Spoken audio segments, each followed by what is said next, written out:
പാഠപുസ്തക വിതരണത്തെ വിമർശിച്ച മുൻ പ്രതിപക്ഷ നേതാവ് രമേശ് ചെന്നിത്തലയ്ക്ക് മറുപടിയുമായി വിദ്യാഭ്യാസ മന്ത്രി വി ശിവൻകുട്ടി.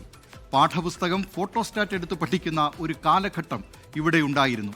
അന്ന് ആ കാലഘട്ടത്തിന് നേതൃത്വം നൽകിയ ആളാണ് ഇപ്പോൾ വിമർശിക്കുന്നത്. വിദ്യാർത്ഥികൾക്ക് സൗകര്യങ്ങൾ ഒരുക്കുന്നത് തുഗ്ലക് പരിഷ്കാരമാണോ എന്നും വി ശിവൻകുട്ടി ചോദിച്ചു. സാധാരണഗതിയിൽ മുൻപ് പരീക്ഷയ്ക്ക് പുസ്തകം കിട്ടാത്തതുകൊണ്ട് പാഠപുസ്തകത്തിൻ്റെ ഫോട്ടോസ്റ്റാറ്റ് എടുത്ത് പഠിച്ച ഒരു കാലഘട്ടം കേരളത്തിലുണ്ടായിരുന്നു എന്നുള്ള കാര്യം നാം ഓർത്തിരിക്കുന്നു. 2016 മുമ്പുള്ള ഒരു കാലഘട്ടത്തെ പറ്റിയാണ് ഞാനിവിടെ സൂചിപ്പിച്ചത്. അങ്ങനെ 2016 അതിനൊക്കെ തന്നെ നേതൃത്വം കൊടുത്ത ഒരു മഹാൻ ഇന്ന് പറയുകയാണ്, ഇന്ന് സർക്കാർ വിദ്യാലയങ്ങളെ ലോക നിലവാരത്തിലേക്ക് ഉയർത്തുമ്പോൾ അതിനെ തുഗ്ലക് പരിഷ്കാരം എന്ന് വിളിക്കുവാൻ ഒരു നേതാവ് ഇന്നിപ്പോൾ തയ്യാറായിരിക്കുന്നു എന്നുള്ളത് ഞാൻ നമ്മുടെ കുട്ടികളെ അറിയിക്കുവാൻ വേണ്ടി ഞാൻ ആഗ്രഹിക്കുകയാണ്. പാഠപുസ്തകങ്ങൾ നേരത്തെ എത്തിക്കുന്നത് കുറ്റമാണെന്നാണ് അദ്ദേഹം പറയുന്നത്.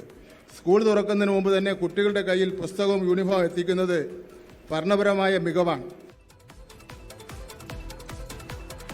9ാം ക്ലാസ്സിലെ കുട്ടി ജയിച്ചോ എന്നറിയാതെ പുതിയ പുസ്തകം കൊടുത്തിട്ട് എന്ത് കാര്യമെന്നായിരുന്നു രമേശ് ചെന്നിത്തലയുടെ പരാമർശം.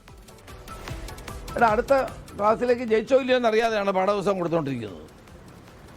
8ാം ക്ലാസ്സിലെ വിദ്യാർത്ഥി 9ാം ക്ലാസ്സിലേക്ക് ജയിച്ചെന്ന് തീരുമാനിച്ചിട്ടില്ലല്ലോ. അതെങ്ങനെയാണ് തീരുമാനിക്കുന്നത്? ശിവൻകുട്ടിയാണോ തീരുമാനിക്കുന്നത്? പരീക്ഷ പേപ്പർ നോക്കണ്ടേ അവരെ?